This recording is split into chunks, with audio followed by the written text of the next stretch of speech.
Hello and welcome to gear up. आज के इस लेक्चर नंबर 3 में हम बात करेंगे बेसिक प्रॉपर्टीज के बारे में। तो आइए स्टार्ट करते हैं। सबसे पहले हम प्रेशर के साथ कि प्रेशर क्या होता है।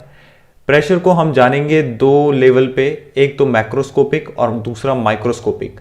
मैक्रोस्कोपिक जैसे कि मैंने पहले बताया है, मैक्रोस्कोपिक प्रॉपर्टीज वो प्रॉपर्टी होती हैं या फिर वो अप्रोच है किसी भी प्रॉपर्टी को कैलकुलेट करने का या उसकी स्टडी करने का, जिसमें हम किसी भी सिस्टम के एवरेज बिहेवियर को देखते हैं। जैसे हम रीजन में सेपरेट कर देते हैं ग्रुप ऑफ एटम्स को या ग्रुप ऑफ मॉलिक्यूल कहें, तो जैसा बिहेवियर हमें एक मॉलिक्यूल देता है, हम ये मान के चलते हैं कि उसके पास जो पूरे रीजन में हमारे पास मॉलिक्यूल रहेंगे उनकी भी जो कैरेक्टरिस्टिक्स होगी वो उसी की जैसी होगी। तो यहाँ पे हम क्या करते हैं, एवरेज बिहेवियर लेते हैं मॉलिक्यूल्स का। क्या करते हैं, एवरेज बिहेवियर लेते हैं मॉलिक्यूल्स का। अगर हम माइक्रोस्कोपिक में बात करें तो माइक्रोस्कोपिक में क्या होता है, हम हर एक इंडिविजुअल मॉलिक्यूल की एक्टिविटी को देखते हैं। जैसे मेरे पास ये कोई माइक्रोस्कोपिक सिस्टम है जिसकी मुझे स्टडी करनी है, तो मेरे पास जो ये सिस्टम है इसमें मैं हर एक मॉलिक्यूल्स की जो भी एक्शन होगा या मॉलिक्यूलर एक्टिविटी होगी उस इंडिविजुअल मॉलिक्यूल के लिए मैं अलग से स्टडी करूंगा। सिमिलरली हर एक मॉलिक्यूल के लिए जब मैं वो प्रॉपर्टी कैलकुलेट करूंगा या जो भी मैं स्टडी करूंगा वो सभी मॉलिक्यूल के लिए एप्लीकेबल होगी। सेकेंड चीज आती है कि जब भी हम मैक्रोस्कोपिक सिस्टम की स्टडी करते हैं या फिर मैक्रोस्कोपिक अप्रोच को फॉलो करते हैं, तो उसमें हमारे पास लार्ज कैरेक्टरिस्टिक्स प्रॉपर्टी की हम उसमें स्टडी करते हैं। जैसे अगर मुझे प्रेशर कैलकुलेट करना है किसी सिस्टम में, तो मैं कैसे करूंगा, प्रेशर गॉज की मदद से किसी एक पॉइंट पे करूंगा और वो प्रेशर पूरे सिस्टम के लिए एप्लीकेबल होगा। दैट मीन्स वो प्रेशर पूरा सिस्टम का प्रेशर होगा। ऐसे ही हम कैलकुलेट कर सकते हैं volume with the help of dimensions. Temperature we can calculate with the help of thermometer. But in microscopic the way of calculating property is different, because यहां पे हमारे पास जो प्रॉपर्टी है वो क्या है, स्मॉल कैरेक्टरिस्टिक्स प्रॉपर्टी है। जैसे मुझे अगर प्रेशर कैलकुलेट करना है तो मुझे यहाँ पे कैलकुलेट करना पड़ेगा उसकी वेलोसिटी से मैं मोमेंटम कैलकुलेट करूंगा। बट अगर आप यहाँ पे देखें तो मेरे को अगर किसी भी मॉलिक्यूल के लिए वेलोसिटी कैलकुलेट करना है तो मुझे उसकी तीनों डायरेक्शन में, एक्स डायरेक्शन में, वाई डायरेक्शन में और जेड डायरेक्शन में वेलोसिटी कैलकुलेट करनी पड़ेगी।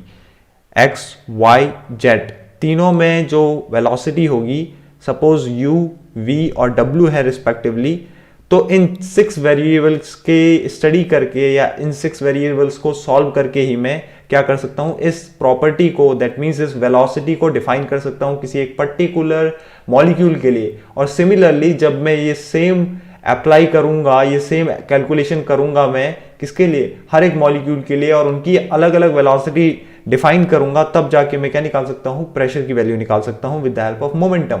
बट अगर आप यहां पे देखें तो वेलोसिटी, टेम्परेचर की बात करें, टेम्परेचर को भी आपको यहां पे कैलकुलेट करेंगे तो डायरेक्टली टेम्परेचर मेजर नहीं कर पाएंगे। आपको मेजर करना पड़ेगा मॉलिक्यूल की काइनेटिक एनर्जी, और उसका एवरेज लेके जो आपको मिलेगा वो मिलेगा आपको टेम्परेचर। तो माइक्रोस्कोपिक में हम रूट लेवल पे जाते हैं। यहाँ पे हम जो भी प्रॉपर्टी पढ़ते हैं वो प्रॉपर्टी जो है वो हम रूट लेवल पे फाइंड आउट करते हैं। दैट मींस अगर आप यहाँ पे देखें तो एक वेलोसिटी फाइंड आउट करने के लिए किसी एक पर्टिकुलर मॉलिक्यूल के लिए हमें 6 वेरिएबल्स की कैलकुलेशन करनी पड़ती है। ऐसा ही हमें कंटिन्यू अप्लाई करना होता है हर एक मॉलिक्यूल के लिए। तो जो माइक्रोस्कोपिक जो अप्रोच है वो क्या है, एक हार्डर अप्रोच है। बट मैक्रोस्कोपिक की बात करें तो मैक्रोस्कोपिक क्या है, एक इजी अप्रोच है। ठीक है ना, तो ये इजी है और ये हमारा जो माइक्रोस्कोपिक है ये हार्ड है। क्लियर। और माइक्रोस्कोपिक का यूज आप देखते हैं हाई एल्टीट्यूड में होता है, जहां पे मॉलिक्यूल्स कम है ताकि कैलकुलेशन कम हो, या फिर आप प्लाज्मा में देखिए वहां पे आपको इसका यूज मिलता है। बट मैक्रोस्कोपिक आपका डे टू डे लाइफ में आपको मिलता है। बट हम बात कर रहे हैं प्रेशर की, और सभी प्रॉपर्टीज को हम मोस्टली यहाँ पे मैक्रोस्कोपिक और माइक्रोस्कोपिक दोनों लेवल पे जानने की कोशिश करेंगे। तो सबसे पहले हम स्टार्ट करें कि प्रेशर क्या होता है। अगर हम प्रेशर को नॉर्मली डिफाइन करें, दैट मीन्स क्लासिकल लेवल पे बोलें या मैक्रोस्कोपिक लेवल पे डिफाइन करें, तो प्रेशर क्या होता है, किसी भी एरिया या फिर किसी भी बॉडी पे जो अप्लाई हो रहा है, सपोज ये कोई सरफेस है और इसके इस एरिया पे कहीं पे फोर्स लगता है, तो हमेशा जो फोर्स लगेगा अगर वो प्रेशर है तो वो परपेंडिकुलर होगा। तो जब भी कोई फोर्स अप्लाई होता है किसी एक पर्टिकुलर एरिया पे वो कहलाता है प्रेशर। तो pressure is the normal force acting on a particular area. ये क्या है, एक नॉर्मल फोर्स है जो कि किसी पर्टिकुलर एरिया पे एक्ट कर रहा है। बट माइक्रोस्कोपिक में अगर आप समझें तो माइक्रोस्कोपिक में इसकी डेफिनेशन बदल जाती है और थोड़ा हमें क्लियर हो जाता है कि प्रेशर क्या है। लेट्स से मेरे पास ये कोई कंटेनर है और इस कंटेनर में मेरे पास गैस फिल है, जो कि हमारे थर्मोडायनेमिक्स में मेनली हम गैस के साथ ही डील करते हैं। तो इसमें कुछ गैस के पार्टिकल हैं और क्या हो रहा है, ये गैस के पार्टिकल लगातार इसके कंटेनर पे हिट कर रहे हैं और हिट करने से क्या होता है, क्योंकि इनके पास कुछ ना कुछ मॉलिक्यूलर मोमेंटम है जिससे वेलोसिटी ट्रांसफर कर रहे हैं। कहाँ पर, इसके यहाँ पर वेलोसिटी एक दूसरे को ट्रांसफर कर रहे हैं, जिससे कि यहाँ पे ये कुछ फोर्स एक्सर्ट करते हैं इस कंटेनर की वॉल पे। तो यही कहलाएगा हमारा प्रेशर। प्रेशर क्या कहलाएगा, pressure is the force exerted by the molecules on the wall of a container. ठीक, दूसरा तरीका क्या है प्रेशर को डिफाइन करने का, कि एवरेज जो हमारे पास एवरेज रेट है किसका, मॉलिक्यूलर मोमेंटम ट्रांसफर का। तो average rate of change of molecular momentum transfer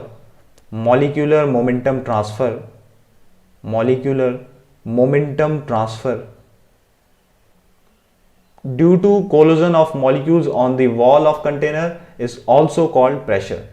ठीक है ना, मॉलिक्यूलर मोमेंटम ट्रांसफर किसके कारण, जो भी मॉलिक्यूल का कोलिजन है उनके कारण जो भी यहाँ पे फोर्स लग रहा है, ये आपका क्या है, जो भी आपका मोमेंटम आपका चेंज हो रहा है, उसका रेट जो चेंज हो रहा है वो हमारा क्या है, हमारा प्रेशर कहलाता है माइक्रोस्कोपिक लेवल पे। तो ये तो हमने प्रेशर को जाना, ठीक है। और हमें नॉर्मल पता भी रहता है कि प्रेशर क्या है, फोर्स अपॉन एरिया, जिसका जो हम यूनिट लेते हैं वो न्यूटन पर मीटर स्क्वायर या मिलीमीटर स्क्वायर लेते हैं। अब हम बात करते हैं कि प्रेशर को कितने टाइप में कैटेगराइज किया गया है। एक्चुअल में प्रेशर एक ही है, उसके जो भी हमारे पास कैरेक्टरिस्टिक्स हैं वो नहीं बदलेंगी। इसको डिफाइन किया गया है एप्लीकेशन के बेस पे, या फिर आप कहें इसको क्लासिफाई किया गया है एप्लीकेशन के बेस पे। सबसे पहले आता है हमारे पास एटमॉस्फेरिक प्रेशर। एटमॉस्फेरिक प्रेशर क्या है, वो प्रेशर जो किसी भी ऑब्जेक्ट पे उसके बाहर से लगता है, किसके कारण लगता है, वो जो भी हमारे पास एयर मॉलिक्यूल्स हैं उनके वेट के कारण। लेट्स से मेरे पास ये कोई बलून है, मैंने फुलाया है, तो इसमें जो बाहर से जो प्रेशर एक्ट कर रहा होगा, किसके कारण एक्ट कर रहा होगा, ये एक्ट कर रहा होगा जो भी हमारे पास एयर मॉलिक्यूल्स हैं उनकी प्रेजेंस में, या फिर उनके कारण उनका जो वेट इस पे एक्ट कर रहा है, वही एटमॉस्फेरिक प्रेशर बनाता है। तो atmospheric pressure is the force exerted by the gas molecules on the system, all right, or you can say the pressure exerted by air molecules due to their weight on any system is called atmospheric pressure. तो ये तो हमारा हो गया कि जो भी force हमारा कोई भी जो फोर्स हमारा किसी एयर मॉलिक्यूल्स के वेट के कारण किसी सिस्टम पे लग रहा है, तो वो तो हो गया हमारा क्या, आपका atmospheric pressure. But atmospheric pressure जो है हमारा, उस पर अगर हम और डिटेल में बात करें तो एटमॉस्फेरिक प्रेशर ही है जिसको हम बैरोमीटर से मेजर करते हैं। और एटमॉस्फेरिक प्रेशर की जो वैल्यू आती है नॉर्मली हमारे पास जो सी लेवल पे हमें मिलती है, उसकी जो एवरेज वैल्यू है वो मिलती है 1 बार, दैट मीन्स 1.01325 कहें एग्जैक्टली ये रहती है। अब ये जो वैल्यू है इसको आप और भी कन्वर्ट कर सकते हैं, जैसे बार को आप न्यूटन पर मीटर स्क्वायर में लिखें तो आप जस्ट 10⁵ का मल्टीप्लाई करेंगे, तो इंटू 10⁵ ये हो गया आपका न्यूटन पर मीटर स्क्वायर में। और यही न्यूटन पर मीटर स्क्वायर क्या कहलाता है, इसको आप पास्कल भी बोलते हैं। क्लियर है। और अगर आपको इस न्यूटन पर मीटर स्क्वायर को हेड के टर्म्स में लिखना है, वो भी mm में, hg के हेड के टर्म्स में, तो आपको जस्ट फॉर्मूला यूज करना होता है P = ρg, जिसमें डेंसिटी रखेंगे आप 36, ठीक है ना, 136, ठीक, 1300, ठीक है, 13,600 आप इसमें रखेंगे किलोग्राम पर मीटर क्यूब की आपका डेंसिटी रहेगी मरकरी की। प्रेशर आपको निकालना है, मतलब कि प्रेशर आपको न्यूटन पर मीटर स्क्वायर में रखना होगा, जो भी होता है आपका 1.01325 इंटू 10⁵, और हाइट से आप इसकी वैल्यू निकाल पाएंगे। जी आपको पता है 9.81, तो जितनी भी वैल्यू आती है ये 760 mm ऑफ hg रहता है हमारे पास, जो भी हमारा एटमॉस्फेरिक प्रेशर है उसकी वैल्यू। अब ये तो हो गया हमारे पास एटमॉस्फेरिक प्रेशर की वैल्यू। कई बार हमारे पास आगे भी न्यूमेरिकल में आता है कि जब हम किलो पास्कल को कन्वर्ट करते हैं पास्कल में, तो हम 10⁻³ से मल्टीप्लाई करते हैं। ऐसे ही इस किलो की जगह पे हमारे पास रहता मेगा पास्कल, तो हो जाता 10⁹ पास्कल। अगर गीगा पास्कल होता तो वो हो जाता आपका, सॉरी ये होता 10⁶ पास्कल, अगर गीगा पास्कल होता तो 10⁹ पास्कल। क्लियर? तो ये कुछ बेसिक सी चीजें जिसमें आपको कन्वर्जन पता होना चाहिए। तो ये तो रहा हमारा प्रेशर के बारे में कि प्रेशर क्या होता है। अब हम एटमॉस्फेरिक प्रेशर क्या होता है, अब हम नेक्स्ट बात करते हैं कि जो भी हमारा सेकंड टाइप है प्रेशर के, हमने कहा 3 टाइप हैं, जिसमें से हमने एटमॉस्फेरिक प्रेशर को देखा, और भी कुछ बात है इसमें एटमॉस्फेरिक प्रेशर पे, थोड़ा अगर उसको देखें तो जो भी हमारा ये एटमॉस्फेरिक प्रेशर है या एम्बिएंट प्रेशर है, ये एम्बिएंट प्रेशर जैसे जैसे हाइट बढ़ती है, जैसे जैसे आप हाइट बढ़ती है, ये मेरा सपोज किलोमीटर में है वाई एक्सिस और एक्स एक्सिस प्रेशर में है, तो ये प्रेशर जो है ये ड्रॉप करता है due to decrease in density. जैसे जैसे आप क्या करोगे, स्ट्रेटोस्फेयर से आप ऊपर की ओर जाएंगे आयनोस्फेयर की तरफ, तो आपकी जो डेंसिटी है वो डिक्रीज होती है। नीचे क्या होती है, डेंसिटी ज़्यादा रहती है, इसलिए प्रेशर ज़्यादा बना रहता है। बट ऊपर जैसे जैसे आप जाते हैं तो डेंसिटी डिक्रीज करती है, जिसके कारण प्रेशर डिक्रीज हो जाता है, बिकॉज वहाँ पे मॉलिक्यूल्स जो हैं वो कम रहते हैं। यहाँ पे मॉलिक्यूल्स ज़्यादा रहते हैं और डेंस भी रहते हैं। क्लियर? तो ये तो हमारे पास रहा कि एम्बिएंट प्रेशर कैसे घटता हुआ बढ़ता है। बट एम्बिएंट प्रेशर के कारण ही हम किसी भी चाहे आपके पास कोई वेदर है उसका हम प्रिडिक्शन कर सकते हैं वेदर का, कि वेदर क्या रहने वाला है। अगर हमने बैरोमीटर से कोई प्रेशर नापा और हमारा जो प्रेशर है वो ज़्यादा निकलता है, ठीक है, एटमॉस्फेरिक प्रेशर, दैट मीन्स क्या हो रहा है, यहाँ पे प्रेशर हमें पता है बर्नौली थ्योरम से 1/v is directly inversely proportional to 1/वेलोसिटी। अगर प्रेशर इंक्रीज कर रहा है दैट मींस वेलोसिटी डिक्रीज कर रही है। वेलोसिटी डिक्रीज किसकी कर रही है, जो भी हमारे पास एयर मॉलिक्यूल है उनकी। अगर इनकी वेलोसिटी डिक्रीज करेगी दैट मींस यहाँ पे क्या हो रहा है, जो भी हमारे पास मॉलिक्यूल हैं एयर के वो नॉर्मल कंडीशन में रहेंगे, तो हमारे पास जो वेदर रहेगा वो क्या रहेगा, गुड रहेगा। वेदर जो रहेगा वो गुड रहेगा, ठीक है। अगर प्रेशर ड्रॉप होता है दैट मींस वेलोसिटी इंक्रीज करेगी, तो एयर की वेलोसिटी इंक्रीज करने के कारण वेदर जो होगा वो लाउजी होगा, दैट मींस स्टॉर्मी होगा, तूफान आने की संभावना है, बिकॉज यहाँ पे जो वेलोसिटी है एयर की वो बढ़ गई है। कई बार ये भी पूछ लिया जाता है कि अगर प्रेशर इंक्रीज करे फिर सडन फॉल हो जाए तो उस समय क्या होता है, उस समय होती है रेन। तो ये होता है हमारे पास एटमॉस्फेरिक प्रेशर से वेदर को प्रिडिक्ट करना कि क्या होने वाला है। अब एटमॉस्फेरिक प्रेशर जो है हमारे पास, जैसे कि मैंने कहा, the force which act by the weight of air molecules. तो ये तो हमारे पास बलून था और इसमें बाहर से कुछ फोर्स लग रहा था, एटमॉस्फेरिक फोर्स, ठीक है ना, एटमॉस्फेरिक प्रेशर। अब ये जो एटमॉस्फेरिक प्रेशर है इसको बैलेंस करने के लिए कोई ना कोई फोर्स होना चाहिए, अदरवाइज ये डिफ्लेट हो जाएगा जो बलून है। तो इससे ज्यादा हमें कुछ फोर्स चाहिए होगा एटमॉस्फेरिक प्रेशर को बैलेंस करने के लिए, जो अंदर से लग रहा होगा। और यही अंदर से लगने वाला फोर्स या फिर प्रेशर जो एक्सर्ट होता है फोर्स, उसी प्रेशर को हम बोलते हैं गॉज प्रेशर। सेकेंड आता है गॉज प्रेशर। ये क्या कर रहा है, रेजिस्ट कर रहा है एटमॉस्फेरिक प्रेशर को। तो ये गॉज प्रेशर अंदर से लगता है, बाहर की ओर लगता है, इसकी डायरेक्शन बाहर की ओर है। और जो ये गॉज प्रेशर है ये इसको हम हमेशा एटमॉस्फेरिक प्रेशर के रेफरेंस में लेते हैं। दैट मींस एटमॉस्फेरिक प्रेशर से ऊपर अगर आप जाएं तो पॉजिटिव गॉज प्रेशर कहलाएगा, नीचे जाएं तो नेगेटिव गॉज प्रेशर और वैक्यूम प्रेशर हम इसे बोलते हैं। तो gauge pressure is the pressure which is above atmospheric pressure, and below than atmospheric pressure we will be having negative gauge pressure, which is also called vacuum pressure. Next we have at ambient pressure, absolute pressure, sorry. Now the question arises, when we do have at ambient pressure, gauge pressure, then why there is a need arises of absolute pressure?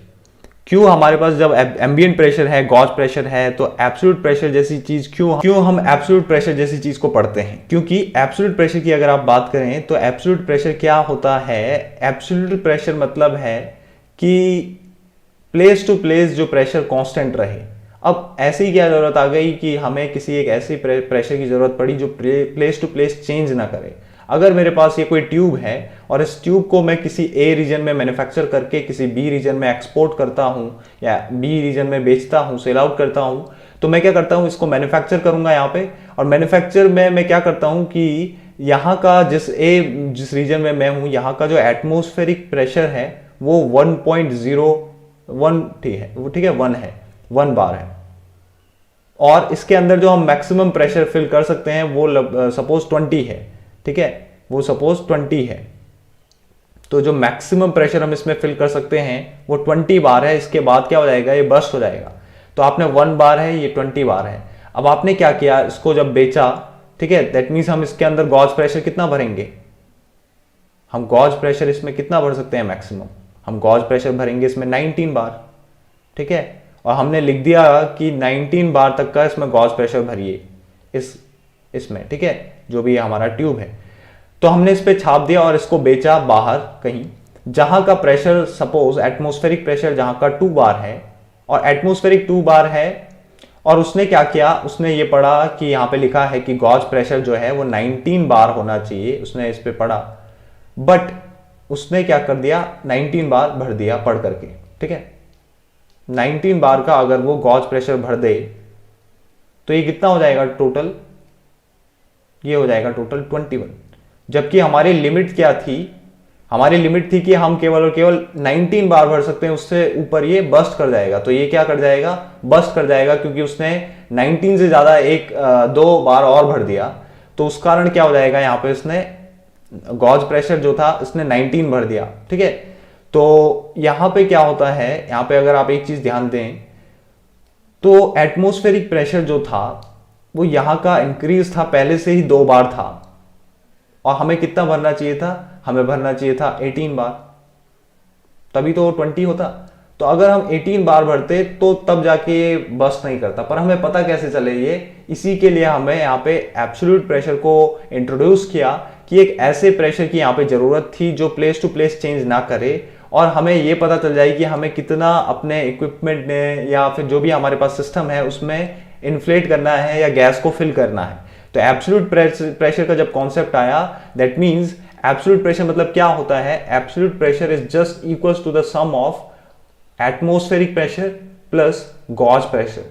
Gauge pressure और atmospheric pressure के sum को ही हम absolute pressure बोलते हैं, जो कि change नहीं होता है प्लेस टू प्लेस। अगर यहां पे एटमॉस्फेरिक प्रेशर एब्सोल्यूट प्रेशर आप देखते तो कितना होता, एटमॉस्फेरिक 1 + 20 बार, दैट मीन्स 21 बार, ठीक है, 21 बार, सॉरी ये 19 + 1 बार, 1 बार आपका बार एटमॉस्फेरिक प्रेशर है और गॉज आपका 19 बार है। तो आप दोनों को ऐड करेंगे तो ये हो जाएगा 20 बार एब्सोल्यूट प्रेशर, और यही 20 बार यहां भी होना चाहिए, इतना ही एब्सोल्यूट प्रेशर हमें 20 बार यहां भी चाहिए। तो हमें पता है 2 पहले से ही जो इसके अंदर एयर होगी उसका जो एटमॉस्फेरिक प्रेशर है वो पहले से ही 2 बार है, तो मुझे सिर्फ और सिर्फ 18 बार यहां पे भरने की जरूरत है।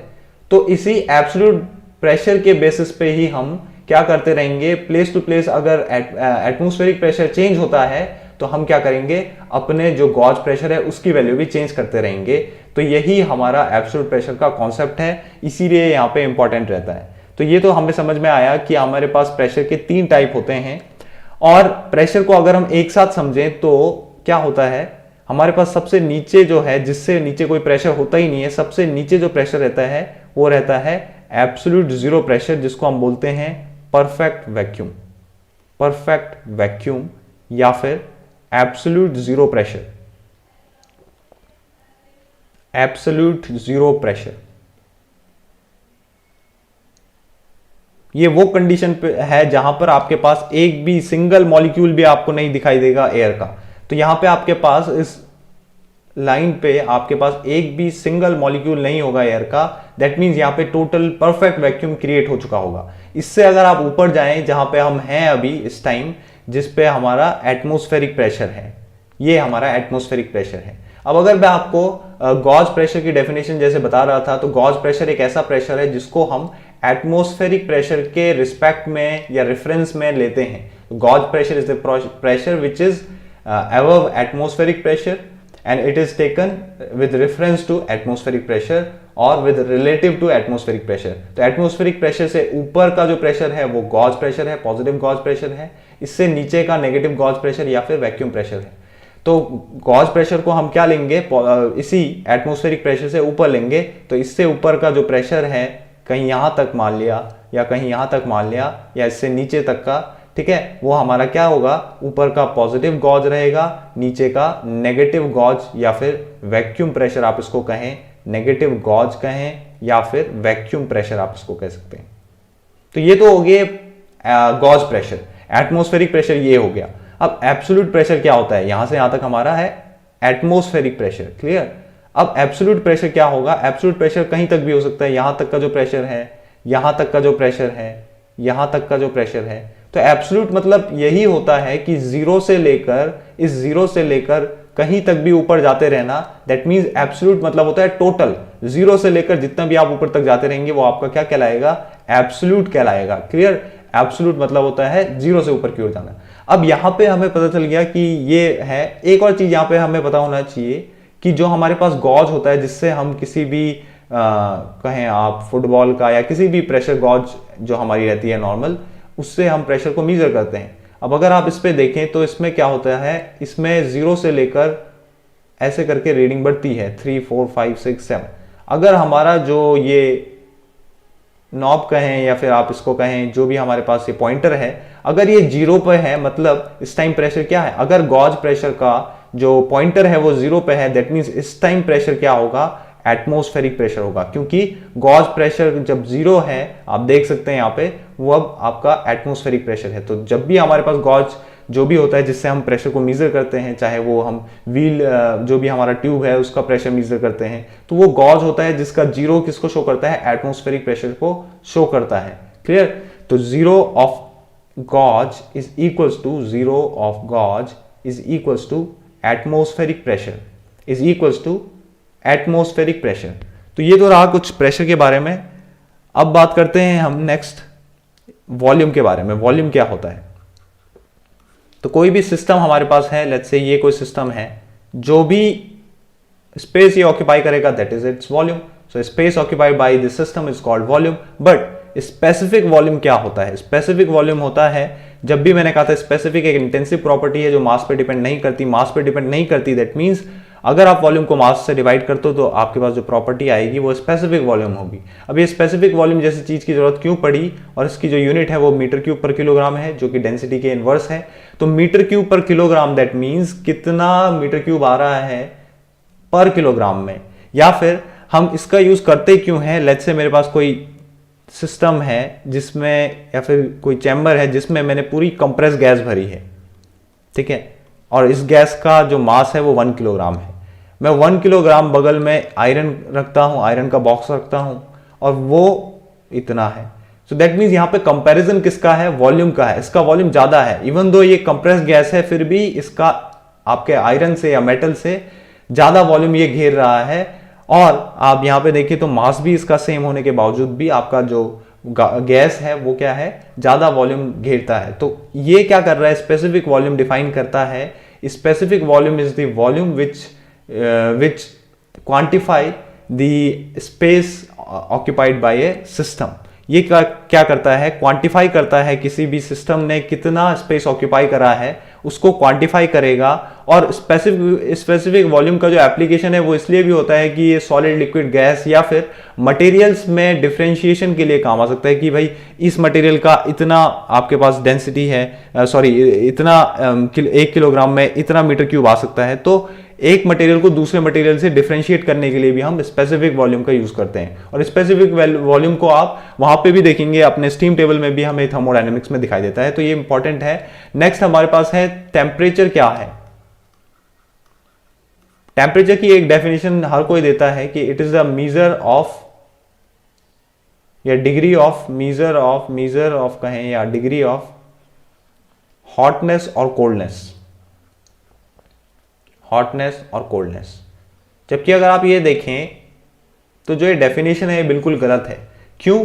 ये मैक्रोस्कोपिक लेवल पे हम डेफिनेशन देते हैं। ये गलत इसलिए है क्योंकि अगर आप देखें, अगर आप एक जगह पे ठंडियों के टाइम पे एक जगह पे आप इंजीनियरिंग स्केल, जिसको आप स्टील स्केल कहते हैं, उसे देखें और उसको आप हाथ से पकड़ें, दूसरे हाथ से आप एक बुक को पकड़ें, तो आपको क्या फील होगा? आपको ये फील होगा कि जो भी आपके पास बुक है उसका टेम्परेचर आपको क्या लगेगा? इससे ज्यादा लगेगा। दैट मीन्स इसका टेम्परेचर आपको कम लगेगा क्योंकि आपको ये ठंडा फील होगा। इसका टेम्परेचर आपको लगेगा ये ज्यादा है। बट अगर आप एक्चुअल में देखें तो दोनों ही जो है वो एक ही रूम टेम्परेचर में है, 20 डिग्री सेंटीग्रेड लगभग। तो एक टेम्परेचर में होने के बावजूद दोनों का टेम्परेचर डिफरेंट कैसे हो सकता है? नहीं हो सकता। इसीलिए जो ये टेम्परेचर है इसको हम एग्जैक्टली मीजर नहीं कर सकते हैं। हम यही बोल सकते हैं कि कोई चीज़ रेड हॉट है या क्वाइट कोल्ड है या ये है, बट हम उसको एग्जैक्टली ये नहीं बता सकते कि वो ठंडा है या गर्म है। क्लियर, हम एग्जैक्टली नहीं बता सकते। बट यहां पे भी आप देखें तो यहां पे तो हम एग्जैक्टली तो दूर की बात, बट यहां पे हम ये बोल रहे हैं कि इसका टेम्परेचर कम हो गया है, जबकि रियलिटी क्या है कि जो हमारे पास मेटल होता है उसमें हीट ट्रांसफर रेट ज्यादा होने के कारण वो हमारे हाथ से जो है हीट ज्यादा एब्जॉर्ब करता है, जिसके कारण हमें कूलिंग इफेक्ट मिलता है हाथ पे। तो यहां पर टेम्परेचर कम नहीं है, दोनों का टेम्परेचर सेम होने के बावजूद भी हम जो ह्यूमन सेंसेस से पता लगा रहे हैं वो क्या है, बिल्कुल गलत है। इसीलिए ये जो डेफिनेशन है कि ये मीजर ऑफ हॉटनेस और कोल्डनेस है, ये गलत रह जाती है। असली डेफिनेशन क्या होती है, मैं आपको अगर आप एक एग्जांपल से बताऊं तो ये है हमारे पास कोई सिस्टम, ठीक है ना, कोई भी हमारे पास सिस्टम कहें या कुछ भी कहें, इसमें हमारा लिक्विड भरा है कंटेनर में, ठीक है, इसमें भी हमारे पास लिक्विड है, बट पहले वाले में जो लिक्विड है वो लगभग 1 लीटर है, इस वाले में लगभग 100 लीटर है, लेट्स से। तो आपने क्या किया,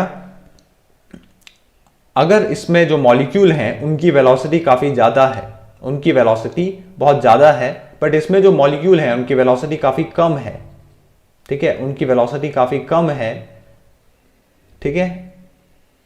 तो इसमें क्या हो रहा है, इनकी वेलोसिटी ज्यादा होने के कारण ये वर्क कर सकते हैं, बट उससे ज्यादा इंपॉर्टेंट ये है कि वेलोसिटी ज्यादा है किसकी, 1 लीटर वाले की, तो दैट मीन्स इसकी जो काइनेटिक एनर्जी होगी वो ज्यादा है, ठीक है, इसकी काइनेटिक एनर्जी ज्यादा होगी एज कंपेयर टू दिस, ठीक है।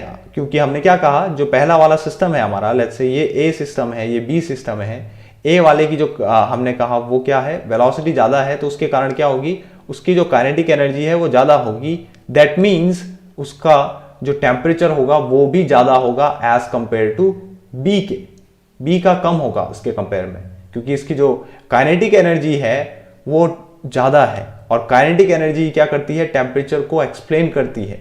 टेम्परेचर को हम डिफाइन करते हैं काइनेटिक एनर्जी की हेल्प से, माइक्रोस्कोपिक लेवल पे हम बोलते हैं कि temperature is the measure of average kinetic energy of the system, ठीक है। बट अगर मैं आपसे पूछूं कि जो ये हीट, जो एनर्जी है टोटल, वो किसकी ज्यादा होगी, तो वो एनर्जी ज्यादा होगी बी वाले सिस्टम की, क्योंकि इसमें जो मास है मॉलिक्यूल का, या आप ये कहें जो पार्टिकल्स का जो नंबर है वो ज्यादा है, उसके कारण उसकी जो एनर्जी होगी, जो टोटल एनर्जी होगी वो ज्यादा होगी। हालांकि इसकी काइनेटिक एनर्जी कम है और टेम्परेचर इसका डाउन हो गया। तो एक चीज तो सिंपल पता चल रही है कि जब भी काइनेटिक एनर्जी बढ़ती है तो जो हमारा सिस्टम होता है उसका जो टेम्परेचर है वो क्या होता है, बढ़ जाता है। यही हमारा काइनेटिक थ्योरी ऑफ गैसेस भी बोलती है कि temperature is directly proportional to kinetic energy, average kinetic energy of the gas molecules.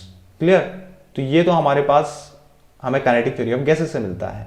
Clear, अगर काइनेटिक एनर्जी इंक्रीज कर रही है तो टेम्परेचर इंक्रीज कर रहा है, अगर काइनेटिक एनर्जी डिक्रीज कर रही है तो टेम्परेचर डिक्रीज, दैट मीन्स हमारा जो सिस्टम है वो कूल हो गया अगर काइनेटिक एनर्जी डिक्रीज हुई।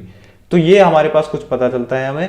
अब नेक्स्ट बात करते हैं, जो भी हमारे पास टेम्परेचर है, इसकी डेफिनेशन क्लियर हुई हमें, बट टेम्परेचर को हम डिफाइन करते हैं ज़ीरोथ लॉ से भी।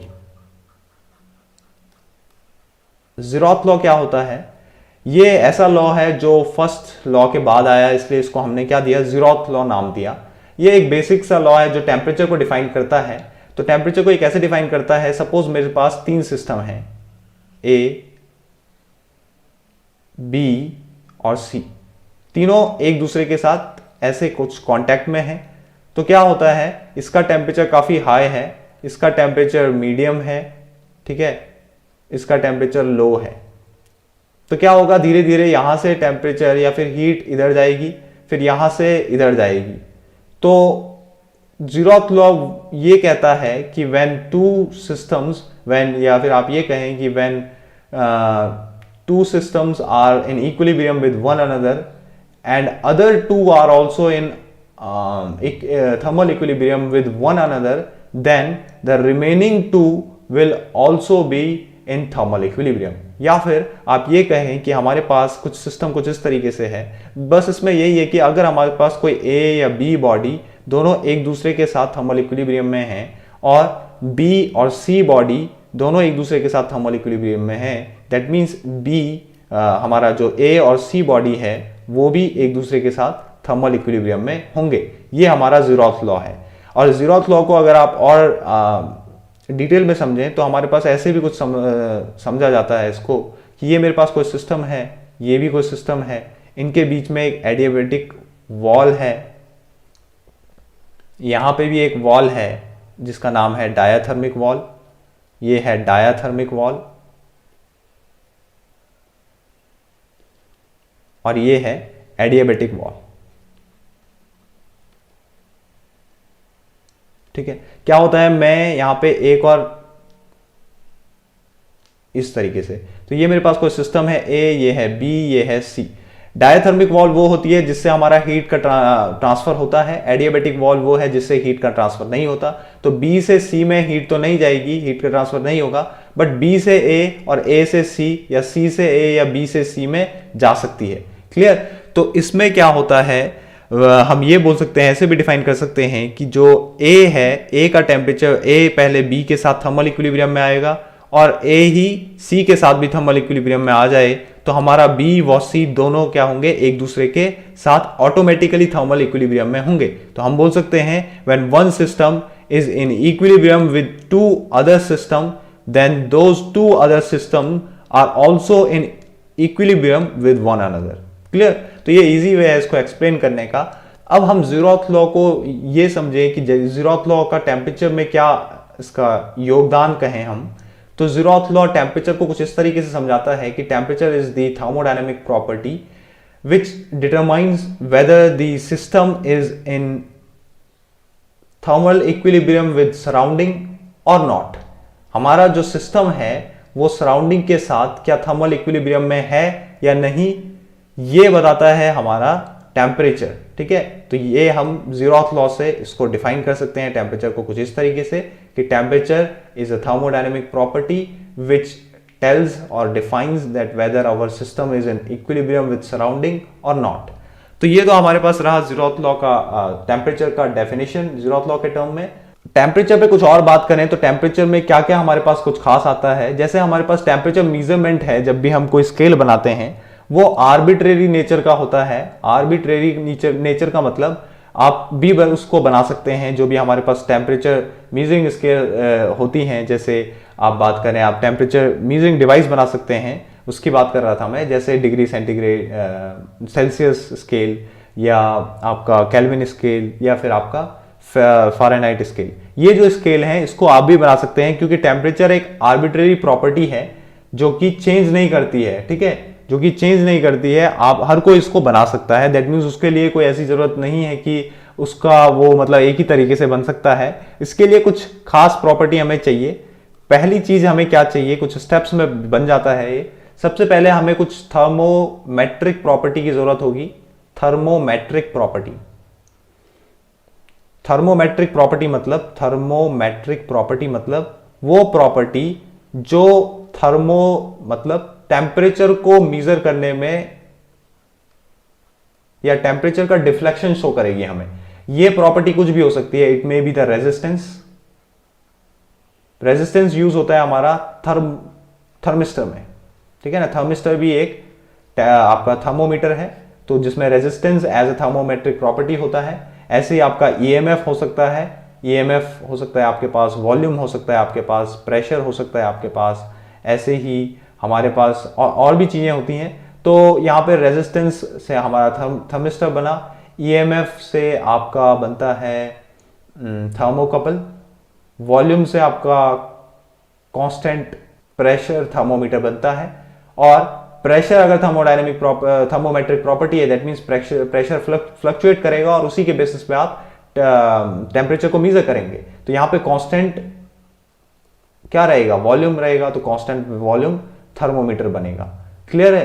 तो ये हमारे पास होता है, ये थर्मोमेट्रिक प्रॉपर्टी हमारे पास होती हैं। ऐसे ही और कुछ प्रॉपर्टी थर्मोमेट्रिक प्रॉपर्टी होती हैं। ठीक, तो यहाँ पे अगर आप देखें तो हम जो यूज करते हैं, हम यूज करते हैं क्या, कांस्टेंट प्रेशर थर्मोमीटर। क्यों? क्योंकि इसमें वॉल्यूम जो है वो क्या करता है, चेंज करता है। वॉल्यूम चेंज होता है तो उससे क्या होता है, हमारे पास जो भी मरकरी है उसका जो एक्सपेंशन है, अब देखें अगर अल्फा जो होता है, अल्फा बोलें या बीटा बोलें उसे, जो भी उसका थर्मल एक्सपेंशन होता है वो बहुत ज़्यादा होने के कारण वो इजीली वॉल्यूम जो है वो इंक्रीज या डिक्रीज करता है, जैसे वो कुछ टेम्परेचर के संपर्क में आता है, टेम्परेचर के कांटेक्ट में आता है। तो थर्मोमेट्रिक प्रॉपर्टी इसीलिए हम ज्यादातर जो है वो क्या यूज करते हैं, कांस्टेंट प्रेशर थर्मोमीटर यूज करते हैं। ठीक, नेक्स्ट बात है हमारे पास कि जो हमने थर्मोमेट्रिक प्रॉपर्टी पहले चूज करी, वो प्रॉपर्टी जो भी हम करेंगे वो क्या करेगी, हमें नोटिफाई करेगी कि हमारा टेम्परेचर बढ़ रहा है या घट रहा है, क्योंकि वो टेम्परेचर के साथ फ्लक्चुएट करनी चाहिए। दूसरी चीज, हमें किसी भी जो भी हमने थर्मोमीटर बनाया उसमें 2 रिप्रोड्यूसिबल पॉइंट होते हैं, जो कि हमेशा कभी भी आप उसको रिप्रोड्यूस कर पाए ऐसे आपको 2 पॉइंट करने होते हैं, जैसे मेल्टिंग पॉइंट और बॉइलिंग पॉइंट हम करते हैं। तो ये 2 पॉइंट अगर आपके पास कोई भी ऐसे 2 पॉइंट है जिसको आप कभी भी रिप्रोड्यूस कर पाओ, और उन दोनों पॉइंट के बीच में तीसरा स्टेप ये है कि उन दोनों पॉइंट के बीच में आपको क्या करने हैं, इक्वल इंटरवल करने हैं। ये हमारा कहलाएगा क्या, इसी से ही हम एक थर्मोमीटर जो है, थर्मोमीटर डिवाइस डिजाइन कर सकते हैं। क्लियर, तो ये पैरामीटर का आपको ध्यान रखना होता है। अब बात करते हैं कन्वर्जन की, कि कैसे हम केल्विन से डिग्री सेंटीग्रेड में और डिग्री सेंटीग्रेड से या फ़ारेनहाइट में कैसे चेंज करते हैं। तो ये हमारे पास 3 थर्मोमीटर हैं जिनका कन्वर्जन हमारे पास पूछ लिया जाता है। तो ये मैं अगर डायग्राम बनाऊं यहाँ पे, जस्ट एक लाइन से शो करता हूं उनको, तो इसमें भी क्या होगा, इन दोनों में भी 2 रिप्रोड्यूसिबल पॉइंट होंगे जो हम कभी भी अटेन कर सकते हैं। ठीक, वो क्या है, इनमें वही है नॉर्मल मेल्टिंग पॉइंट हमने ले लिया एक। ठीक है, ये मेल्टिंग पॉइंट जो है नीचे रहेगा, ऊपर हमारा रहेगा बॉइलिंग पॉइंट जहां पर हमारा वाटर बॉईल करेगा, मेल्टिंग पॉइंट जहां पे हमारा आइस मेल्ट करता है जिस टेम्परेचर पे, मेल्टिंग पॉइंट। अब वो टेम्परेचर हमें डिग्री सेंटीग्रेड में हमेशा याद होता है, तो डिग्री सेंटीग्रेड जो सेल्सियस स्केल है उसमें मेल्टिंग पॉइंट 0 डिग्री सेंटीग्रेड पे, बॉइलिंग होती है वाटर की 100 डिग्री सेंटीग्रेड पे, केल्विन में वो कितने पे होती है, 373 डिग्री सेंटीग्रेड पे, और मेल्टिंग टेम्परेचर केल्विन स्केल में होता है हमारा 273 केल्विन। ठीक है, 273 केल्विन। ठीक, फिर फ़ारेनहाइट में वो जो मैक्सिमम टेम्परेचर है बॉइलिंग का वो होता है 212, और जो मिनिमम है वो होता है 32। तो इनके बीच में हमारे पास क्या होते हैं, इक्वल इंटरवल में, जो भी हमारे पास इक्वल इंटरवल में हम इसको डिस्ट्रीब्यूट कर देते हैं। अब अगर आप एक चीज देखें तो सेल्सियस स्केल और केल्विन स्केल दोनों में एक चीज कॉमन है कि इन दोनों के बीच में क्या है, 100 इंटरवल है, क्योंकि अगर आप माइनस करें 100 माइनस 0 या 373 माइनस 273 तो ये क्या आएगा, 100 आएगा। तो इनके बीच में 100 इंटरवल है। पर इंटरवल जो है केल्विन स्केल का वो केल्विन को शो करेगा, ये डिग्री सेंटीग्रेड को, इसका भी पर जो इंटरवल रहेगा, एक एक इंटरवल जो रहेंगे वो क्या करेंगे, एक एक फ़ारेनहाइट को शो करेंगे। क्लियर, तो ये तो हमारा रहा कि इसमें कितने इंटरवल होते हैं। फ़ारेनहाइट की बात करें तो इसमें भी अगर आप 212 में से 32 घटाएं, ठीक है, 212 में से 32 घटाएं तो 180 आता है। तो 180 इंटरवल इसमें टोटल होते हैं। अब बात करते हैं कि कन्वर्जन कैसे करते हैं। अगर मेरे को डिग्री सेल्सियस से मुझे फ़ारेनहाइट में बदलना है तो कैसे मैं बदलूंगा, ठीक है, या फ़ारेनहाइट से मुझे सेल्सियस में बदलना है तो मैं कैसे बदलूंगा। क्लियर, तो हमें पता है कि हमारे पास जो 100 इंटरवल हैं वो किसी फ़ारेनहाइट स्केल के 180 इंटरवल से के बराबर है। दैट मीन्स जो सेल्सियस साइकिल है वो बड़ी है, सेल्सियस साइकिल के 100 इंटरवल ही फ़ारेनहाइट के 180 इंटरवल को कवर कर देते हैं। दैट मीन्स सेल्सियस साइकिल क्या है, सेल्सियस साइकिल बोल रहा हूं मैं, सेल्सियस जो हमारे पास स्केल है वो बड़ा है एज कंपेयर टू फ़ारेनहाइट। तो हम बोल सकते हैं कि 1 डिग्री जो रहेगा हमारा सेंटीग्रेड वो किसके इक्वल होगा, वो इक्वल होगा 180 अपॉन 100। दैट मीन्स फ़ारेनहाइट के एक इंटरवल के बराबर होगा। ठीक है, सॉरी, फ़ारेनहाइट के 1.8 इंटरवल के बराबर होगा, क्योंकि आपका 180 अपॉन 100 1.8 आ जाएगा। तो 1 डिग्री सेंटीग्रेड रहा हमारा 1.8 डिग्री फ़ारेनहाइट। दैट मीन्स जैसे जैसे आप 1 डिग्री सेंटीग्रेड ऊपर जाएंगे ये क्या करेगा, 1.8 फ़ारेनहाइट ऊपर जाएगा। क्लियर, तो हमें वो रेट पता चल गया। अगर हम एक एक करके ऊपर जा रहे हैं तो ये भी 1.8 फ़ारेनहाइट करके ऊपर जाएगा। तो एक एक जो हमें रेट पता चला जिस दर से ये ऊपर जाएगा एक एक इंटरवल को क्रॉस करते हुए, वो हमें पता चल गया। तो इससे हम कन्वर्जन इजीली कर सकते हैं। क्या करना होता है, हमें पता है कि अगर मुझे suppose let's say 50 degree centigrade को फ़ारेनहाइट में बदलना है, ठीक है, इस 50 डिग्री सेंटीग्रेड को मुझे किस में वैल्यू चाहिए, फ़ारेनहाइट में वैल्यू चाहिए। ठीक है, तो मैं पहले लिखता हूं T फ़ारेनहाइट में मुझे वैल्यू चाहिए किसकी, 50 डिग्री सेंटीग्रेड की। तो मैं इसको कैसे लिखूंगा, इसको मैं कुछ इस तरीके से लिखूंगा कि पहले तो 0 डिग्री सेंटीग्रेड मैंने अलग से लिखा, क्योंकि ये जो 0 डिग्री सेंटीग्रेड है ना, ये फ़ारेनहाइट में किसके इक्वल है, 32 के इक्वल है। तो इसलिए पहले 0 degree centigrade plus 50 degree centigrade लिख दिया। अब 50 डिग्री सेंटीग्रेड मैंने लिखा, बट अगर आप यहां पे देखें तो हमने कहा 1 डिग्री सेंटीग्रेड जैसे आप ऊपर जाते हो तो ये 1.8 फ़ारेनहाइट इंक्रीज हो रहा है। तो 50 डिग्री सेंटीग्रेड अगर आप ऊपर जाएं, आपको यहां पे कहीं वैल्यू निकालनी है 50 डिग्री सेंटीग्रेड की, तो कितने उससे इंक्रीज होगा, 1.8 से होगा। तो 1.8 का मल्टीप्लाई आप करेंगे तब जाके आपका फ़ारेनहाइट में कन्वर्ट होगा ये डिग्री सेंटीग्रेड। और ये जो जीरो है इसको भी आप मैच करेंगे 32 के साथ, क्योंकि वहां का जो जीरो है डिग्री सेंटीग्रेड का वो 32 फ़ारेनहाइट के इक्वल है। तो जो आपके पास टेम्परेचर आ जाएगा वो आ जाएगा TF फ़ारेनहाइट में आ जाएगा 32 प्लस 50 इंटू 18, 5 इंटू 18 आप इसको लिख सकते हैं। तो ये आपके पास वैल्यू जो भी आएगा वो आपका फ़ारेनहाइट में आएगा। तो कन्वर्ट कैसे करते हैं, हमेशा याद रखिएगा कि जब भी हम कन्वर्ट करते हैं फ़ारेनहाइट को उसमें, तो हम लिखते हैं 1.8 TC लिखें या 9/5 लिखें। 1.8 और 9/5 एक ही चीज है। T डिग्री जितना भी सेंटीग्रेड में है प्लस 32। ये 32 इसलिए क्योंकि जो जीरो है इसका वो उसके जीरो के साथ मैच तो नहीं करता, बट फ़ारेनहाइट के 32 के साथ मैच करता है। और ये 9/5 इसलिए क्योंकि जो डिग्री सेंटीग्रेड का साइज है स्केल का, सेल्सियस स्केल का जो साइज है वो ज़्यादा है फ़ारेनहाइट साइकिल से, फ़ारेनहाइट स्केल से, सॉरी। तो यहां पे हमारे पास इस तरीके से हम कन्वर्जन करते हैं। क्लियर। अब हम नेक्स्ट बात करते हैं कि इस तरीके से तो हमारा कन्वर्जन हो जाएगा। अब डिग्री सेंटीग्रेड से फ़ारेनहाइट या फ़ारेनहाइट से डिग्री सेंटीग्रेड आप कर सकते हैं, बट केल्विन से डिग्री सेंटीग्रेड में कैसे होगा, केल्विन में कभी भी डिग्री नहीं आता। केल्विन से डिग्री सेंटीग्रेड में कैसे होगा, तो अगर आपके पास केल्विन में है, जस्ट आपको क्या करना है, जितना है डिग्री सेंटीग्रेड में उसमें 273 ऐड करना है। क्योंकि जो हमने कहा यहाँ पे हमारे पास क्या होता है, अगर हमारे पास बड़ा साइज है तो यहाँ पे बड़ी वैल्यू आएगी, एक से बड़ी। अगर हमारे पास डिग्री सेंटीग्रेड का कम होता तो यहाँ पे कम आती। तो ये दोनों बराबर है इसलिए यहाँ पे 1 आया।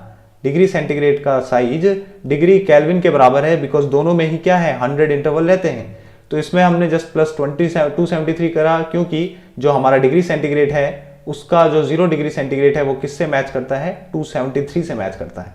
ठीक है, तो ये बेसिक रहा हमारे पास। अब हम नेक्स्ट बात करते हैं कि हमारे पास कुछ टर्म्स आते हैं जैसे स्पेसिफिक हीट। जो भी स्पेसिफिक हीट होती है ये किसी भी मास को डिफाइन करती है। लेट्स से मेरे पास ये कोई मास है,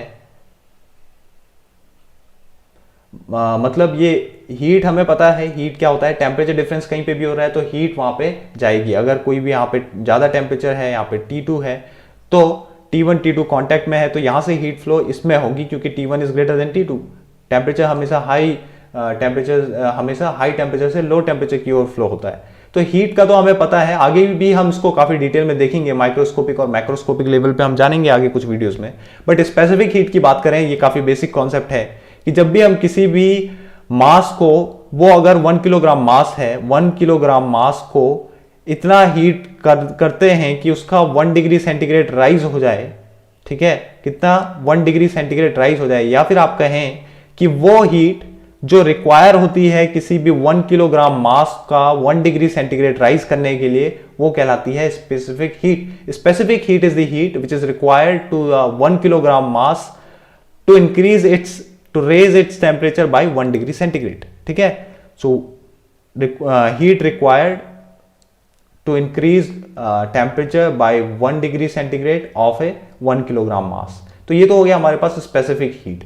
स्पेसिफिक हीट दो टाइप की होती हैं हमारे पास, क्योंकि दो टाइप के सिस्टम बनते हैं। एक तो है कांस्टेंट वॉल्यूम सिस्टम, एक होता है कांस्टेंट प्रेशर सिस्टम। अगर मेरे पास कांस्टेंट वॉल्यूम सिस्टम है तो उसमें मेरा पिस्टन फिक्स रहेगा, क्योंकि वॉल्यूम कांस्टेंट है। तो कांस्टेंट वॉल्यूम है, यहाँ पे अब मेरे पास कुछ मास मैंने रख दिया ताकि ये पिस्टन ऊपर की ओर मूव ना हो। इसमें कुछ गैस फिल है, उसको मैं क्या कर रहा हूं, लगातार हीट कर रहा हूं, क्योंकि मैं क्या चाहता हूं, मैं इसका 1 डिग्री सेंटीग्रेड राइज करूं। तो मैंने क्या किया, इसमें भी क्या किया, हीट दिया। तो जो मैं हीट इसमें दे रहा हूं वो क्या करे, अगर 1 डिग्री सेंटीग्रेड राइज कर दे तो जो मेरा स्पेसिफिक हीट है वो क्या होगा, specific heat at constant volume होगा। ठीक है, अब अगर आप देखें इसमें क्या होता है, जब हम हीट देते हैं किसी कांस्टेंट वॉल्यूम सिस्टम में, जो भी हम हीट सप्लाई कर रहे हैं वो हीट पूरी की पूरी कन्वर्ट होती है इंटरनल एनर्जी बढ़ाने में, और वही इंटरनल एनर्जी हेल्प करती है टेम्परेचर इंक्रीज करने में। ठीक है, इंटरनल एनर्जी पे भी आगे देखेंगे। बट हमारे पास दूसरा सिस्टम है, क्योंकि टेम्परेचर इंक्रीज करने के सिवा और कुछ नहीं कर सकती ये हीट, सिर्फ और सिर्फ टेम्परेचर इंक्रीज करेगी। तो यहाँ पे हम CV specific heat at constant volume हमारे पास रहता है। यहाँ पे अगर हम नेक्स्ट सिस्टम की बात करें जो है हमारा कांस्टेंट प्रेशर सिस्टम, इसमें भी हमारे पास गैस मॉलिक्यूल है, बट इस टाइम अब जब हम हीट दे रहे हैं तो ये गैस मॉलिक्यूल क्या कर रहे हैं, कुछ प्रेशर एक्सर्ट कर रहे हैं। पहले भी प्रेशर एक्सर्ट कर रहे थे, बट वो प्रेशर इतना नहीं था, या फिर हमारे पास वेट था, तो वो प्रेशर जो है उस पिस्टन के वेट को नहीं उठा पा रहा था। बट इस टाइम हमारा जो पिस्टन है वो इजीली स्लाइड कर सकता है, इजीली मूव कर सकता है अप एंड डाउन। तो जो ये प्रेशर है ये क्या करेगा, इसको डिस्प्लेस करेगा, और डिस्प्लेसमेंट जब भी होता है तो हमें क्या मिलता है, वर्क मिलता है। तो आप यहाँ पे देखें तो हमने क्या किया, जब कांस्टेंट प्रेशर सिस्टम पे हीट दी तो वहां पे हमारे पास कौन सी स्पेसिफिक हीट रहेगी, स्पेसिफिक हीट रहेगी, वो हमारी रहेगी specific heat at constant pressure. पर जब हमने इस टाइम हीट दिया वो टेम्परेचर तो इंक्रीज करा, बट उसके साथ साथ वर्क इंक्रीज किया, वर्क भी हमें मिला। ठीक है, बट टेम्परेचर जो इस टाइम इंक्रीज हुआ वो कम हुआ होगा as compare to constant volume, क्योंकि कांस्टेंट वॉल्यूम में सिर्फ और सिर्फ टेम्परेचर इंक्रीज होने के सिवा और कुछ हुआ ही नहीं। बट यहाँ पे टेम्परेचर इंक्रीज होने के साथ साथ वर्क भी हुआ, तो टेम्परेचर लेट में इंक्रीज होगा। दैट मीन्स यहाँ पे जो हीट होगी वो ज्यादा चाहिए होगी 1 डिग्री सेंटीग्रेड राइज करने के लिए। दैट मीन्स जो Cp होगा उसका वैल्यू क्या होगा, ज्यादा होगा Cv से, क्योंकि Cp और Cv क्या है, स्पेसिफिक हीट है, जिनका मतलब है कि 1 डिग्री सेंटीग्रेड राइज करने के लिए जितनी भी हीट चाहिए, तो 1 डिग्री सेंटीग्रेड राइज करने के लिए Cp में ज्यादा हीट चाहिए, क्योंकि वो वर्क में भी उसको बदल दे रहा है और टेम्परेचर इंक्रीज करने में डिले हो जाता है। ठीक है, तो ये हमारे पास है स्पेसिफिक हीट का कॉन्सेप्ट, जो कि काफी इंपॉर्टेंट रहता है। नेक्स्ट हम बात करते हैं, अच्छा तो यहाँ पे एक और चीज थी, जब भी हम किसी कांस्टेंट वॉल्यूम के लिए स्पेसिफिक हीट निकालें तो कैसे निकालेंगे, हमारे पास स्पेसिफिक हीट का फॉर्मूला आता है। स्पेसिफिक हीट मतलब हीट पर मास, स्पेसिफिक जब भी लगता है तो मास आ जाता है, ये इक्वल होता है हमेशा किसी कांस्टेंट और एक डेल टी के इक्वल। ये कांस्टेंट हमारा क्या कहलाता है, स्पेसिफिक हीट कहलाता है। इसकी वैल्यू कब निकलती है, जब हमने कहा कि अगर हम किसी 1 किलोग्राम मास को 1 डिग्री सेंटीग्रेड राइज कर दें तो जो ये C का वैल्यू है ये क्या हो जाएगा, Q के इक्वल हो जाएगा। और इस C का जो यूनिट अगर आप निकालें तो क्या होगा, C का यूनिट अगर आप देखें तो C को आप क्या लिखते हैं, C equals to Q upon M del T। Q को आप हीट को जूल लिखें या न्यूटन मीटर लिखें, और अपॉन किलोग्राम केल्विन लिखें, तो ये आपका हमारे पास यूनिट होता है जूल पर किलोग्राम केल्विन किसी भी स्पेसिफिक हीट का। तो अगर आपको इस कांस्टेंट वॉल्यूम के लिए हीट निकालना है तो क्या होगा, Q is equals to mCv del T, और Q is equals to mCp del T होगा कांस्टेंट प्रेशर के लिए। नेक्स्ट आते हैं हम स्पेसिफिक हीट हो जाता है तो हम आते हैं इंटरनल एनर्जी पे। देखिए एनर्जी दो टाइप की होती है, एक एनर्जी होती है जो स्टोर की जाती है, और दूसरी एनर्जी होती है जिसको हम क्या करते हैं, ट्रांजिट फॉर्म ऑफ एनर्जी होती है। एक तो है जिसको हम स्टोर करते हैं, ट्रांजिट फॉर्म ऑफ एनर्जी की बात बाद में करेंगे, बट अभी हम बता देते हैं कि इसमें क्या क्या आती है। इसमें आती है हीट और वर्क। हीट और वर्क एक प्रॉपर्टी नहीं है थर्मोडायनेमिक प्रॉपर्टी, ठीक है, ये पाथ फंक्शन पे डिपेंड करती है, इनको कोई मतलब नहीं है, पॉइंट पे डिपेंड नहीं करती हैं, ठीक है ना, इनको पॉइंट से कोई मतलब नहीं है, ये पाथ पे डिपेंड करती है, जितना पाथ चेंज होगा उतना इनकी वैल्यू चेंज करेगी। तो हीट और वर्क क्या है, एक ट्रांजिट फॉर्म ऑफ एनर्जी है, क्योंकि ये दोनों की दोनों एक बाउंड्री फेनोमेना है। जो भी हमारा सिस्टम है, अगर इनने सिस्टम की बाउंड्री को क्रॉस नहीं किया तब तक ये क्या करेंगे, तब तक ये हीट या वर्क ट्रांसफर नहीं हो सकते। बट इंटरनल एनर्जी एक ऐसी चीज है जो स्टोर होती है, जिसका बाउंड्री से कोई लेना देना नहीं है, वो किसी भी सिस्टम में स्टोर होगी। जब आप किसी भी सिस्टम को हीट देते हैं तो कुछ एनर्जी स्टोर होती है, वो होती है इंटरनल एनर्जी। किसमें होती है वो स्टोर, कुछ एटम्स में या एटॉमिक स्ट्रक्चर जो है मॉलिक्यूल में वो स्टोर हो जाती है, और जो ये एनर्जी स्टोर होती है यही हमारा इंटरनल एनर्जी कहलाती है। तो जब हम कुछ हीट देते हैं, कुछ तो वर्क में कन्वर्ट हो जाती है, बाकी जो स्टोर होती है वो इंटरनल एनर्जी कहलाती है।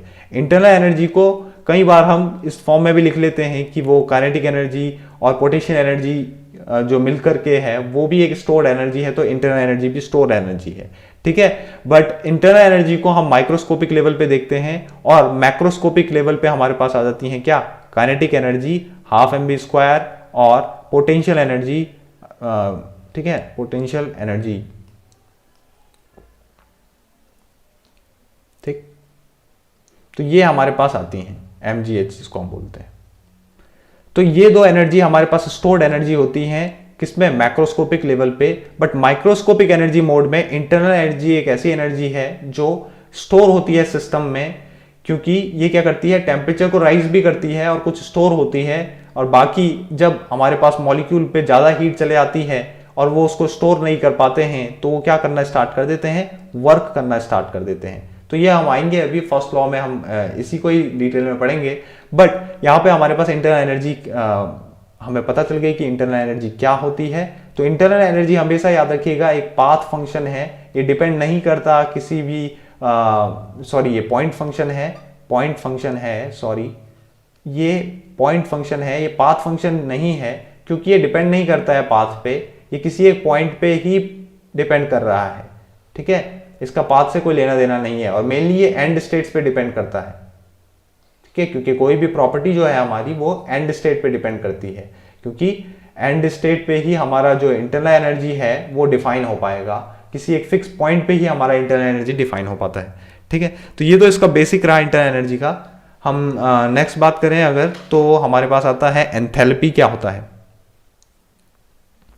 अब एक और चीज अगर आप देखें यहाँ पे, तो इंटरनल एनर्जी जो है ये क्या है, टेम्परेचर का फंक्शन होता है। इंटरनल एनर्जी क्या है, इंटरनल एनर्जी का फंक्शन कौन है, टेम्परेचर, ठीक है। मैं यहां पे लिखता हूं U is equals to function of temperature. जैसा जैसा टेम्परेचर आपका इंक्रीज करेगा, दैट मीन्स आपकी इंटरनल एनर्जी इंक्रीज कर रही है, या फिर इंटरनल एनर्जी इंक्रीज कर रही है तो टेम्परेचर इंक्रीज कर रहा है। तो टेम्परेचर का डायरेक्ट इफेक्ट रहता है इंटरनल एनर्जी पे, या फिर किसी भी सिस्टम की इंटरनल एनर्जी ज्यादा है तो दैट मीन्स उसका क्या है, उसका हमने कहा काइनेटिक एनर्जी ज्यादा हो सकती है, पोटेंशियल एनर्जी ज्यादा हो सकती है, तो उसका टेम्परेचर बढ़ेगा। क्लियर।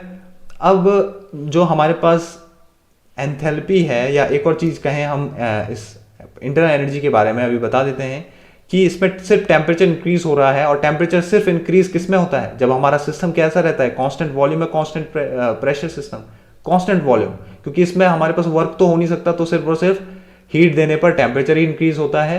तो इंटरनल एनर्जी में भी हमारा mcv/dt ही हम यूज करते हैं, हमेशा हमेशा याद रखना कि हीट जो है mcv/dt के रूप में यूज होता है। इंटरनल एनर्जी में mcp/dt नहीं होगा, वो यूज होगा आपका एंथैल्पी में। तो नेक्स्ट पढ़ते हैं एंथैल्पी, ठीक है। एंथैल्पी को हम डिफाइन करते हैं, it is the total heat of system. इसको हम क्या बोलते हैं, टोटल हीट। क्यों बोलते हैं टोटल हीट, अगर आप फर्स्ट लॉ ऑफ थर्मोडायनेमिक्स पढ़ेंगे तो आप बोलेंगे कि जब भी हम किसी सिस्टम को हीट देते हैं तो वो कन्वर्ट होती है कुछ यूनिट इंटरनल एनर्जी बढ़ाने में, स्टोर हो जाती है इंटरनल एनर्जी के रूप में, और कुछ हो जाता है हमारा वर्क डन। तो क्या होता है, जो अगर हम इस पूरे वर्क को निकालें तो ये पूरा वर्क किसके इक्वल होगा, ये पूरा वर्क होगा आपका पूरे U प्लस PV के इक्वल। तो U क्या है, इंटरनल एनर्जी, PV क्या है, it is the product of pressure and volume, that means work done. तो heat, total heat, that means enthalpy ही टोटल हीट है, और ये सम होता है इंटरनल एनर्जी और प्रेशर व वॉल्यूम के, प्रेशर एंड वॉल्यूम के प्रोडक्ट का सम होता है, कौन, एंथैल्पी। और एंथैल्पी को हम क्या बोलते हैं, टोटल हीट बोलते हैं। क्लियर। तो टोटल हीट है, और इसमें क्या हो रहा है, वर्क भी है, आप देख सकते हैं इसमें वर्क भी है। तो वर्क कौन से सिस्टम में होता है, कांस्टेंट वॉल्यूम में कांस्टेंट प्रेशर, कांस्टेंट प्रेशर, क्योंकि वहां पे आपका पिस्टन फ्री होता है स्लाइड करने के लिए। जैसे जैसे आपको हीट मिलती है वैसे वैसे आपका जो वर्क, जो हीट है वो वर्क में कॉन्स्टेंटली कन्वर्ट होते आती है, इसलिए प्रेशर इंक्रीज होता है, प्रेशर कांस्टेंट रहता है। जैसे जैसे आपने हीट दी, जब से आपका ये जो पिस्टन स्टार्ट हुआ मूव करना, तब से लेकर जब तक हो रहा है उसके बीच में प्रेशर कांस्टेंट रहता है। हालांकि इनिशियल में आप क्या करते हैं, हीट देते हैं तो तब प्रेशर उतना ज़्यादा इंक्रीज नहीं रहता है, बट हम उस कंडीशन की बात नहीं कर रहे, हम जहाँ से वर्क मिलना स्टार्ट हुआ वहाँ से बात कर रहे हैं। तो हमारा क्या रहता है, प्रेशर कांस्टेंट रहता है। क्लियर। तो प्रेशर कांस्टेंट है, तो जब भी आप एंथैल्पी निकालेंगे वो कैसे निकालेंगे, mcp/dt, ठीक है। आगे प्रूफ भी देखेंगे इनका, ठीक। नेक्स्ट बात करते हैं अगर, तो हमारे पास आता है लास्ट कॉन्सेप्ट है जो काफी इंपॉर्टेंट है, वो है एंट्रोपी। ये एंट्रोपी हम सबसे पहले मैक्रोस्कोपिक लेवल पे समझते हैं। मैक्रोस्कोपिक लेवल पे क्या बोलते हैं? It is the measure of unavailability of heat for transformation into work. जो ये ट्रॉपी टर्म है, इसमें से अगर आप ये देखें तो ये ग्रीक टर्म है जिसका मतलब है ट्रांसफॉर्मेशन। और ट्रांसफॉर्मेशन किसका? ट्रांसफॉर्मेशन हीट का वर्क में। एंट्रोपी की मदद से पता चलता है। अगर हीट का वर्क में बहुत ज्यादा हमें वर्क मिलता है, हीट का वर्क में बहुत ज्यादा मैक्सिमम कन्वर्जन होता है, दैट मीन्स जो एंट्रोपी है वहां पे वो क्या है? वो मिनिमम है। अगर हीट का मिनिमम वर्क मिल रहा है, हीट आपने उतनी ही दी बट मिनिमम वर्क मिल रहा है, दैट मीन्स उस टाइम एंट्रोपी क्या है? इंक्रीज हो गई है, बढ़ गई है। तो एंट्रोपी क्या है? एंट्रोपी इसका मीजर है कि जितना भी हीट बर्बाद हो रही है उसका मीजर है, जितनी भी हीट वर्क में कन्वर्ट नहीं हो पाई उसका मीजर है। इसीलिए entropy is the amount of thermal energy which is unavailable for useful work. ठीक, तो हमें ये पता चल गया। तो ये हमारा मैक्रोस्कोपिक लेवल पे समझा जाता है। क्लियर? अब हम बात करते हैं कि माइक्रोस्कोपिक लेवल पे क्या होता है। ठीक, माइक्रोस्कोपिक लेवल पे क्या होता है।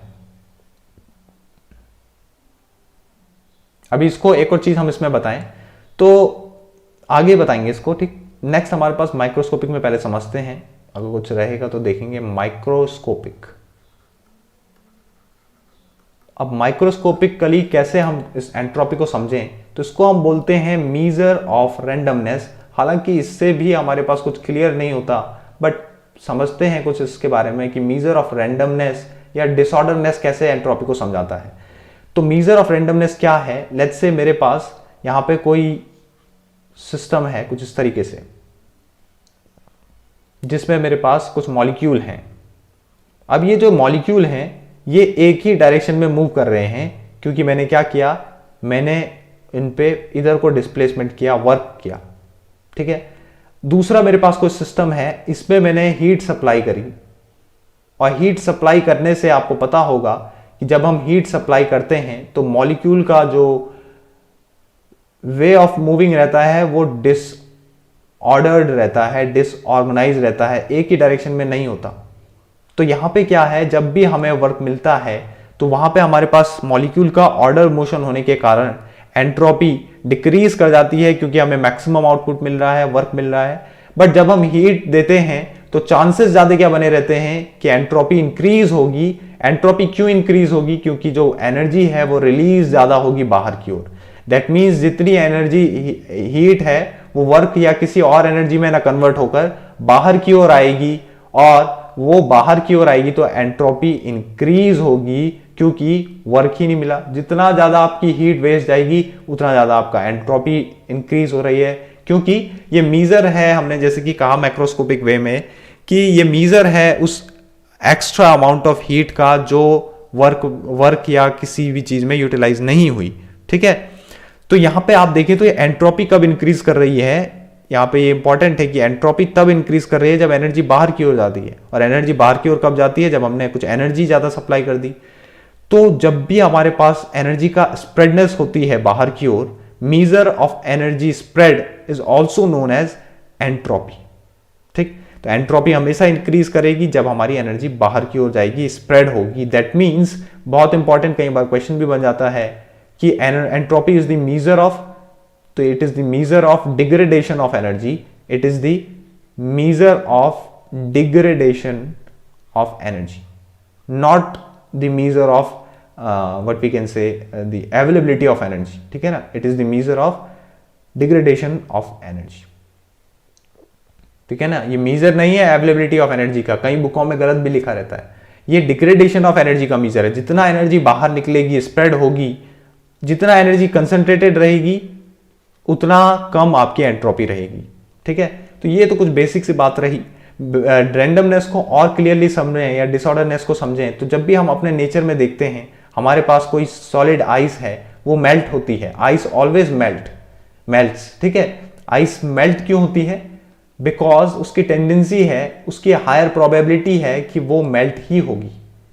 और वो मेल्ट बन के होती क्या है? लिक्विड बनती है, जिसमें मॉलिक्यूल थोड़ा क्या हो जाते हैं? दूर हो जाते हैं, रैंडम हो जाते हैं।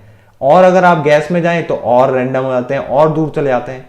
तो ये हमें एक तरीके से शो तो कर रहा है कि मीजर ऑफ रैंडमनेस, बट इससे हम एंट्रोपी को समझते नहीं हैं। हालांकि इससे पता जरूर चल रहा है कि जितनी रैंडमनेस बढ़ी है उतनी एंट्रोपी बढ़ेगी और गैस की हाईएस्ट एंट्रोपी होगी और होती भी है, और सॉलिड आइस की कम होगी और ये कम भी रहती है, और इसकी मीडियम रहेगी, इन दोनों के बीच में रहेगी।